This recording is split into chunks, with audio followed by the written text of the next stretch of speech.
Kasie Oswald here.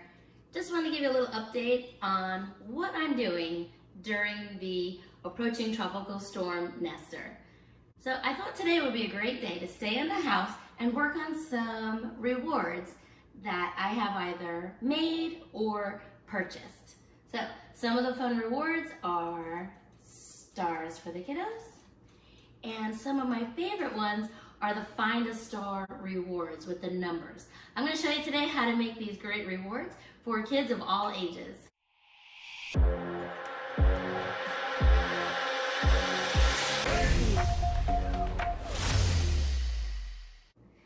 The reason you're in my kitchen today is because this is where I do all of my laminating with the help of my daughter, Cedes.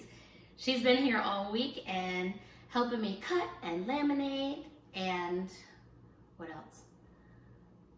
Print and cut.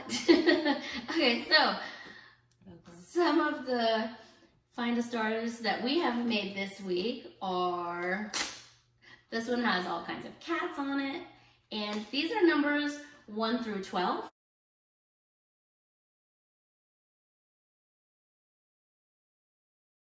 I also have some that are 9 through 20 for your older kiddos, or there are some levels that are actually working on the bigger numbers. So this has been a great reward tool and an extension for their lesson. Another one, this one, is a Minecraft one. The older kids love this one, and it gives them something to get out of their shell and talk to me about. So I'll ask them, is this a good guy or a bad guy? And they love to tell me it's a bad guy, it's a zombie, it's the spider, or whoever the character is. So to make these, I ordered a package online from Teachers Pay Teachers, and I'll put the link below to the 2 that I purchased. Then you cut out the numbers. I leave them as a whole sheet so that I don't cut and then place them in the sheet and then have to recut them again. I place them in the sheet and then I cut them out one time. The boards, you just cut out the whole board and leave it as is. Do not cut your squares out from the board. So, cut them out, put it in a little lamination sheet, and then stick it into your laminator. Now this laminator I bought on Amazon, and I'll put the link to the laminator also at the bottom. Takes just, I don't know, 30 seconds maybe to go through. And we have a bunch ready, so I'll work on these. Okay, now that we're just about finishing a bunch of the numbers, I'm going to show you how to put a board together. So, I used to use tape when I first got started, and now I have these Velcro dots that I got on Amazon. And I use the rough side always on the board and the furry side on the numbers. That way there, if I ever lose a number, I can just switch it out from another board. So I'm going to go ahead and put all of the dots on the board and then cover it with the furry dots.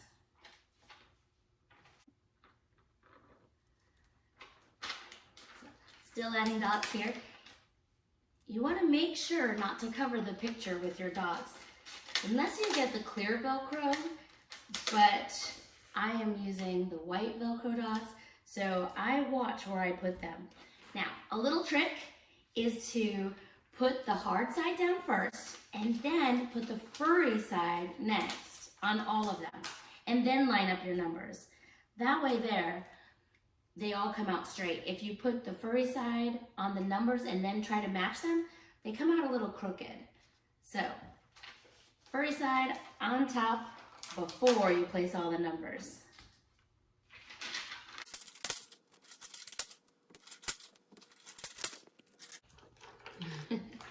Zooming in. Hard side. I'm making a cute little dino board here. Okay. Put the furry ones on top so that they line up. And then you just line up the numbers.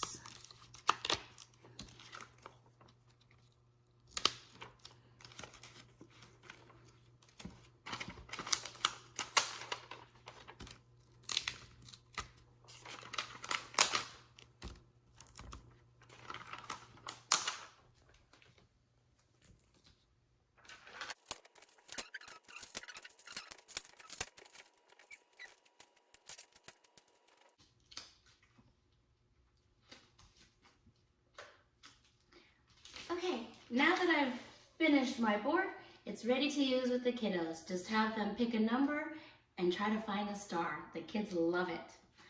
On the teacher portal, they have this fun pumpkin for Halloween. Find a star. You can add sight words behind it because they're all blank. You can add stars, you can add sight words, you can add stickers, and really make it your own. Well, that's all I have for you today. Don't forget to like my channel and subscribe. Happy teaching, everybody!